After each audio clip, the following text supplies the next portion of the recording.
खुलुमबाय बयनिसिमबो आंनि चेनेलनि नायगिरिफोरनिसिम। बै समाव रन्जन सारनिसिम इन्डिया सरकारा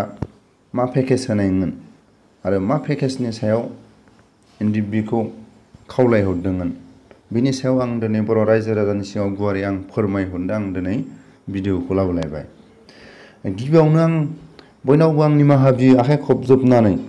एनडिएफबिनि दैदेनगिरियानो जा केडारानो जा जिखुनु जाया एनडिएफबिनि सापर्टारफ्रानो जा जिखुनु जाया बर' हारिनि जेसेबां दल संगठन दं आंनि बुंनायाव गोरोन्थि जालांबा आं निमाहा बियो आरो आंखौ गावनि हारिनि होननानै आंखौ जाहाथे आंनि रोङैखौ जाहाथे फोरोंहरो आरो गोरोन्थिफोरनि थाखाय आंखौ निमाहा होगोन होननानै आं मिजिंथियो। दा आं बेखौनो बर' रायजो राजानि सिगां फोरमायहरो जेब्ला बिलटिआ 6 फाइल लादोंमोन बे समाव इन्डिया सरकारा मोनसे एनडिएफबिखौबो बिलटिफोरजोंनो जयै बर'फोरनि माखासे गांनाय उखैनायखौ जयैनो जों गथा खालायनानै बर'फोरनि जि हास्थायनाय बेखौ होनोसै होननानै नारा नाथा खावलायदोंमोन। बे खावलायनायाव जितु भुटाननि राजायानो जा गुबुन बांलादेशनि दैदेनगिरिफ्रानो जा जिखुनु जा जार्मानियानो जा जिखुनु जा बेलेग स्टेटनियानो जा मेसेजखौ बयनोबो होदोंमोन। बे मेसेजखौ एनडिएफबिआबो मोनदोंमोन। नाथाय एनडिएफबिनि जितु थांखि बिथांखिया बुहुमावनो बर'फोरखौ सिनायथि होनायनि थाखाय थांखिमोन आरो बर'फ्रा खनले नांबाय थानायनि खनले गादब जानायनि खनले नासयजानायखौ सहाय खालायनो हानाय नङा होननानै एनडिएफबिआ गनायाखै। जेब्ला इन्डिया गभर्नमेन्टआ मोनसे खावलायदोंमोन स्टेटनि सायाव जुदि सावरायोबा बिलटिफोरजोंनो ज' जानानै सावरायफै। बिलटिनि जेब्ला 6 फाइलावनो नारा नाथा गभर्नमेन्टआ नाजादोंमोन। नाजानायनि बेलायाव जेब्ला रन्जन दैमारि सारनिसिमबो रन्जन दैमारिया आर्मि लाइनाव बिथाङा मा अफिसार लायो आसाम डिपार्टमेन्टआव जिखुनु इन्डियानि डिपार्टमेन्टआव बिथाङा माखौ साबसिन साख्रिखौ मोजां मोनो आरो मा सिटआव मोजां मोनो बिथाङा बासिना लानो हागोन आरो गावनि केडारफ्रा गासिबो डिफेन्स लाइनाव थानो हागोन आरो लोगोसे सासेया 10 लाख के पेकेजखौ इन्डिया गभर्नमेन्टआ मोनसे मेसेजखौ होदोंमोन। बिथांमोनहा जेब्ला एनडिएफबिनि गोख्रों बे समाव स्ट्रंखौ नुनानै बिथांमोना इन्डियानि बायहेरायावबो सावरायनायनि साखाफाराखौ मेसेजखौ होदोंमोन। भुटानावनो जा बांलादेशआवनो जा जिखुनु जाया चाइनायावनो जा जिखुनु जाया एनडिएफबिआ जि जायगायाव मोजां मोनो बे जायगायाव इन्डियानि सरकारा सावरायनायनि थाम थुम मोनसे मेसेजखौ हरदोंमोन। नाथाय एनडिएफबिनि दैदेनगिरिफ्रा बे एनडिएफबिनि मोनसे जि पेकेजखौ गनायनानै लायाखै। बे गनायनानै लायैयाव दिनै बर' रायजो राजानि सिगाङाव आं बेखौनो फोरमायहरो हयथ' एनडिएफबिनि जिथु थांखि बिथांखिया दिनै साननायफ्रा दिनै आसखान्दा जाबाय नामा आरो सोरनिबा दिनै नारसिननायाव बेफोर एनडिएफबिनि थांखि बिथांखिफ्रा फैमाल जाबाय नामा बेखौसो आंनिफ्राय एनडिएफबिनि दैदेनगिरिफोरनाव आं मोनसे खावलायहरो आरो आं बेखौनो खनले आं बर' रायजो राजानाव आं सोंस्लु सोङो दिनै बै समाव जुदि इन्डियानि खावलायनायाव सावरायनायमोनब्ला स्टेटनि सायाव सावरायनायमोनब्ला स्टेटनि गाहायाव जुदि सावरायनायमोनब्ला बे समाव एनडिएफबिनि जेसेबां सोद्रोमाफ्रा सासेयाव साख्रि लानानै सासेया 10 लाख के इन्डिया सरकारा मोनसे पेकेजखौ खावलायहरदोंमोन। नाथाय बेखौ जुदि खावलायनायमोनब्ला दिनै एनडिएफबिआ बिदि गावजों गाव रायजो राजाजों दिनै मुगैजादों दिनै समाजजों मुगैजादों बिथांमोना बेसेबांबा समसिम दावहा नांनानै आलाय सिलाय दिनै बिमा बिफाफोरनि थैनाय समाव बिथांमोना नुजाफैनो हायाखै खैफोदनि समाव माथो होनो थाखाय दिनै बिमा बिफाफ्रा आलाय हाफाय फिसाफोरनि आखाइनिफ्राय दै गरदसे लोंलांनो थैनाय टाइमाव फिसाफोरनि मोखांखौ नायलांनो होननानै बाब्राब थैनोसै समाव फिसाफोरनि महर मोखांखौ गोरबो बिखायाव गोसोखांनानै थैनोसै टाइमावबो फिसाफोरनि महर मोखांखौ एनडिएफबिफ्रा सोरबा दिनै गावनि बिदा फंबाया गावनि बिदाफोरनि गावनि फंबायफोरनि मुङाव एनडिएफबिनि जानानै साजायजादों सोरबा बिमा बिफाया हालाय हाफाय बिदिनो बुख्रुब सुख्रुब खालायजानानै बिमा बिफा जायफोर न'खरनि सुबुंफ्रा थैनाय टाइमाव जाय एनडिएफबि सोद्रोमाफोरा नुजाफैनो हायाखै। बेसेबांबा दुखु खस्थ'खौ लानानै सौसिबोदोंमोन। नाथाय बे सौसिबोनायाव बर' रायजो राजाया दिनै जायफोर NDFफोरखौ गावनि बर' हारिनि बिर जोहोलाव सानग्राफोरनि सायाव दिनैसिम मोदै रथ' रथ' गयो। बिखाफोर दाननानै दिनै बर'फ्रा NDFफोरनि माखासे बै समनि जि थांखि बिथांखिखौ जि महर होनो बुहुमावनो दिनै सिनायथि जादों, सिनायथि दिनै गिख्रं जादोंमोन। नाथाय बेफोरखौ दिनै बर' रायजो राजाफ्रा गोसोखाङोब्ला गोरबो बिखायाव गाबखांनाय फैयो। नाथाय जायफोर दिनै NDFफोरनि थांखि बिथांखिखौ दिनै जायफ्रा मोनथिया, NDFफोरनि दुखु खस्थ'खौ जायफ्रा दिनै मोनथिया, बिथांमोना NDFफोरखौ दिनैसिमबो गाज्रि मोननानै दं। बेखौनो आं खावलायो, बिथांमोना NDFनि जि दिनै सरकारनि खावलायनायाव बै समाव जुदि आवगायबोनायमोनब्ला, सरकारनि खाथियाव जुदि आगान सुरनायमोनब्ला, NDFनि दैदेनगिरियानो जा, NDFनि सुबुंफ्रानो जा, NDFनि केडारफ्रानो जा, NDFनि साफ्रोमबो सापर्टगिरिफ्रानो जा, जिखुनु जाया NDFनि मुङाव दिनै केस होजानाय, जेल जानाय, बिथांमोना दिनै बिदि हालतआव गोलैनो दरखार गैयामोन। बिदि केसनि बिनि जिखुनु जाया मोनफ्रोमबो दल संगठननि सायाव सोंखारि जानो बाध्यता जानाय नङामोन। बेखौ आं खावलायो जाहाथे NDFफोरनि बर' हारिखौ बुहुमाव मोनथिजानायनि सिनायथिनि थाखाय NDFफ्रा गोख्रों आफादखौ सौसिबोदोंमोन। गाव गावनि न'खरखौ, गाव गावनि लाइफ स्टाइलखौ सानालासिनो रन्जन सारा गावनि बेसेबांबा बै समनि रोंगौथिखौ, गावनि बिमा बिफानि फोरोंनाय जि गावनि नाजानाय रोंगौथिफोरखौ दिनै हारिखौ देरसिन साननानै हारिखौनो दिनै बिथाङा हारिनि थाखायनो गावनि रोंगौथिखौ रायजोनि सायाव दिनै हगारस्रानानै दिनै गावनि गथ' गथायखौ, गावनि न'खरनि, गावनि लोगोफोरखौ, बर' रायजो राजाखौ दिनै एरायनानै बेसेबांबा गुबुन गुबुन रायजोफ्राव खस्थ' जानो गोनां जादोंमोन। आरो बिथाङा NDFनि एकर्डखौ आगान साइन होनो मोननानै मोनसे सागानगिरि जानानैब्लाबो दिनै बर' हारिनि गेजेराव मोनसे मुगैथावना सरकारजों नासयजादों, सरकारजों मुगैजादों, बेनिफ्राय देरसिन मा दं बेखौसो आं खावलायो। जिखुनु जाया दिनै समाजनि गेजेरावनो सरकारनि इन्डियानि माखासे नेम निथिखौ जों रिजायनो हायो। दिनै सोरबा लोगोजों लोगो बुलायोब्ला बेहाय मोनसे लिखित रायजोनाव मोनसे रायजोखौ लानानै साखि लानानै दिनै बिथांमोना दिनैनिफ्राय खुनु नांलाय खमलाय जानो मोनला। बिथाङा मा भुल मावदोंमोन, बिथाङा मा गोरोन्थि मावदोंमोन, दिनैनिफ्राय नोंसोर बेखौ रायखांलायनो मोनला। आरो बिथांमोना जुदि नांलाय खमलाय जाबाय थायोबा हयथ' गावनि जायगायाव गावनि माखासे लोगोफ्राबो खहा जानो हागौ होननानै बेखौ रायजो राजाया रायजोनि फान्डुलिपियाव लिरना दोननानै बिथांमोनखौ मोनसे गोरोन्थिनि सायाव निमाहा होयो। थिग दिनै बिटिआर एकर्डखौबो बिदिनो मोनसे एग्रिमेन्ट खालायदोंमोन। जेब्ला प्रमद बर'जों लोगोसे जेब्ला जेसेबां NDFनि दैदेनगिरिफ्रानो जेसेबां थाया मानो मोनफ्रोमबो मोनब्रै फेकनि सोद्रोमाफोरखौ लानानै नोंथांमोना समाजनि जि गोरोन्थि, जि हाबाखौ मावफ्लांबाय जों दिनैनिफ्राय मावला। इन्डियानि मोनसे फान्डुलिपियाव मोनसे आयेनाव बिथांमोनखौ साइन होदों। बिथांमोनहा बे साइननि बारगा मावोब्ला हयथ' फासिबो जानो हागौ, बिथांमोनहा हयथ' सरकारनि साजा बायदि लानो गोनां बाध्यता जानो हागौ। बिथांमोना सिगां जि भुल मावदोंमोन बेफोरखौ गासैबो गोरोन्थिफोरखौ सरकाराबो नागारनांगोन।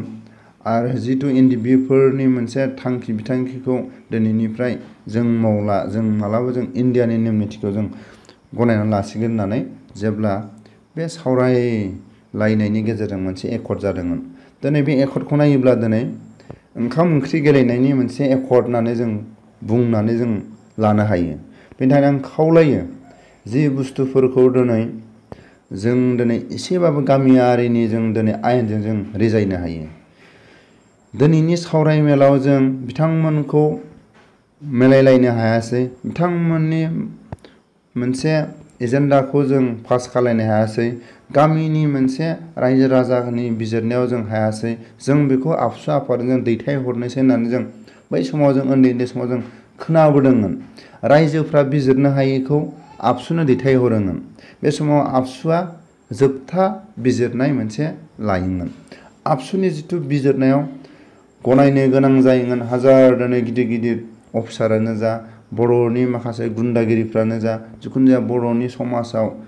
जिथु रायजो राजाया बिजिरनो हायैखौ आबसुनि दैदेनगिरिफोरनि आबसुनि कर्मिफोरनि आबसुनि सापर्टारफोरनि सायाव गनायनो गोनां जायोमोन बेखौ आं दा खावलायो जिथु बे एकर्डनि सायाव इन्डियानि माखासे दैदेनगिरिफ्रा बिदिनो जुदि गोरोन्थिखौ जुदि निमाहा होलायलायाबा अब्ला बे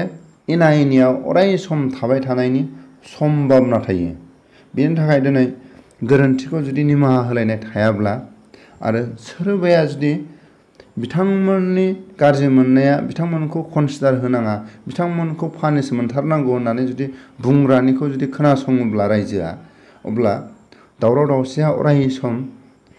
गोरोबलायनो हाया बेखौ आंनिफ्राय आं खावलायहरो बेनि थाखायनो आं खावलायो बर' रायजो राजाफोरखौ जाहाथे उननि समफ्राव उननि माखासे सरकारजों सावरायफिनलायनो गोनां जायोब्ला बर' रायजो राजाया सिगांसिन दल हंगदननि सिगां रायजो राजायासो जायगा लानांगोन जों दिनै मोनफ्रोमबो एकर्डआव मोनफ्रोमबो बर'फोरनि दल हंगदननि जों गोरोन्थिखौ जों नुदों नाथाय जों दिनै बर' रायजो राजानि दल हंगदननि दैदेनगिरिफ्रा मानो खनले गोरोन्थि मावदों बिनि थाखायनो आं खावलायो एबारनि जि सरकारजों जुदि सावरायनो गोनां जायोब्ला सरकारजों जुदि मोनसे एग्रिमेन्ट जुदि जाबावनो गोनां जायोब्ला दल हंगदनखौ उनाव दोननानै रायजो राजा गामिनि सेक्रेटारि प्रेसिडेन्टफ्रा बा गावबुरा सेक्रेटारिफ्रासो सिगांसिन टेबोलाव जिरायनांगौनि प्रग्रामखौ लाहोनांगोन बेखौसो आङो नुहुरदों खनले सरकारनि आखायाव सरकारनि फान्दायनायाव दैदेनगिरिफ्रा मानो आखायाव दुरुं फानजादों बेखौसो आं खावलायहरो दा आं बेखौनो आं खावलायो बर'फोरनि गेजेराव NDFBफोरा दिनै रायखुमा जादों मुगै जादों दिनै बेसेबांबा समसिम हाग्रा बारियाव थानानै दिनै गोदाव सोराव हाजिरा मुजिरा मावनानै जानो गोनां बायध'था जादों दिनै बेफोरनि जिथु दिनै खस्थ' भुगिनांनायखौ दिनै बर' समाजनि गेजेराव NDFBनि सोद्रोमाफोरखौ दिनै सोरबाया सोमखारिदों दिनै सोरबाया मुगैदों एथ' बोसोर बिथांमोनहा सासे दावहारु जानानै सासे जोहोलाव बिर जोहोलाव जानानै दिनै मानो हाजिरा मावफिननो गोनां जाखो बिदिबो दिनै बर' समाजाव दिनै सावरायलायनाय जादों आरो जोंनि खोमाफ्राव दिनै खोनादों बेनि थाखायनो आं खावलायो बर' रायजो राजाफोरखौ जिथु दिनै NDFBआ बै समाव जुदि सावरायनायमोनब्ला NDFBआ मोनसे लाइफ स्टाइलाव बेलेग लाइफ स्टाइल जागौमोन NDFBनि सोद्रोमाफ्रा दिनै नै बिदि दुखु दाहा खस्थ'खौ दिनै भुगिनांनो गोनांथि गैयामोन जायफ्रा दिनै जेलावनो दिनै गाननाय जोमनाय मोजां गैया जानाय लोंनाय सुख गैया गावनि बिमा बिफाफ्रा जेलाव थानानै दिनै थैनानै थांगलायबाय न'खरनि मानसिफ्रा दिनै थैनानै थांगलायबाय दिनै सोरबाया नायनो लुबैबाबो मोना दिनै लोमजानाय साजानायाव गावनि गथ' गथायफोरखौ गावनि न'खरनि मानसिखौ एसे नायनो लुगैयो गावनि बेमार सेमार जानायाव न'खरनि सुबुंजों एसेबाबो एसे देहाफोरनि उसुबिदाफ्राव साखाथियाव मोननो लुगैयो दिनै बेफोरखौबो खस्थ' दिनै सहायनांदों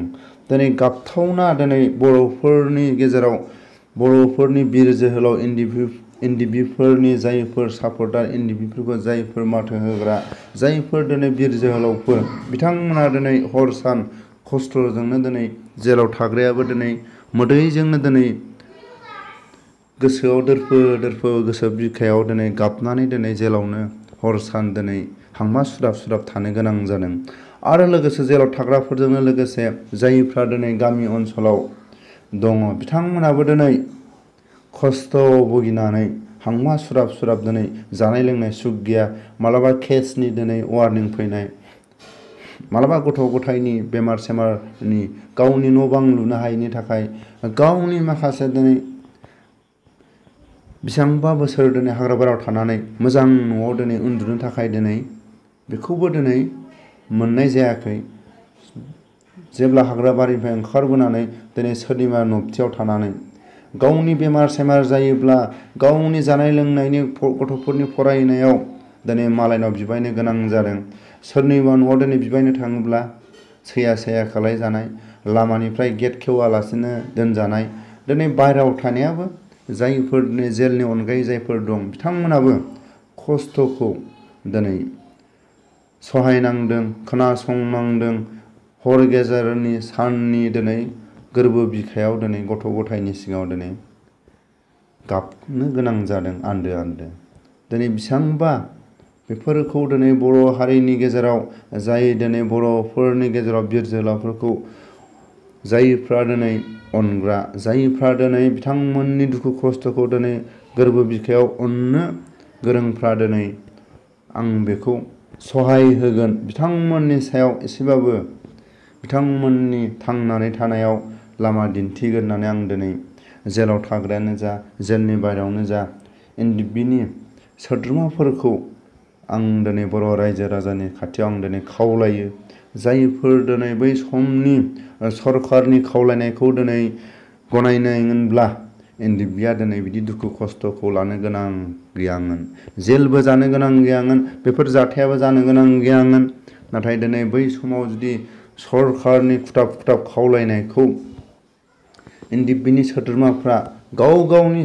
लाइफ स्टाइलखौ जुदि साननानै सरकारजों आवगायलाङोमोनब्ला दिनै जोहोलावफ्रा दिनै बेसेबांबा मिनि खुसि दिनै थानो मोनगौमोन। नाथाय बर' हारिनि बुहुमाव सिनायथि होनो थाखाय दिनै NDFBफोरनि आवगायनायाव दिनै खस्थ'खौ दिनै सहायनांदों, दिनै गाबनांदों। बिनि थाखायनो आं बर' रायजोफोरनाव, आं दिनै बर' रायजो राजाफोरनाव, बर' बिर जोहोलावफोरखौ दिनै जाय अनसुला बिथांमोनखौ अराय सम जेलाव थाग्रायानो जा, जेलनि न'खरनि बिमा बिफायानो जा, बिथांमोननि गथ' गथायानो जा, जायफ्रा दिनै जेलनि बाहेरायाव रायजो जानानै दं बिथांमोनखौबो बर' जायफोर दिनै जोंनि गेजेराव मोजां मोजां माहाजोनफोर दं, साख्रियालफोर दं, जायफोर दिनै NDFB जोहोलावफोरखौ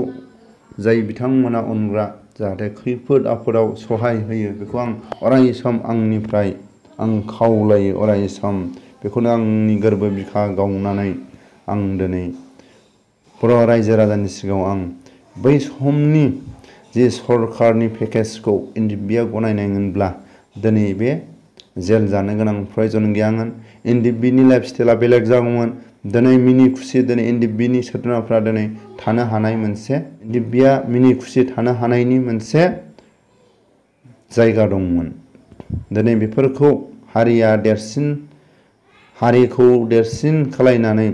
गावनि लाइफ स्टाइलखौ मालाबाबो हारिनिफ्राय देरसिन जानो हाया होननानै NDFBआ बेखौ गनायनानै लायाखै। बिनि थाखायनो NDFBनि जि सान्थौखौ बर' रायजो राजाया अराय सम दुखु खस्थ'खौ हेफाजाब होफागोन बा मदद होगोन होननानै आङो बयनिसिमबो आङो खावलायहरो।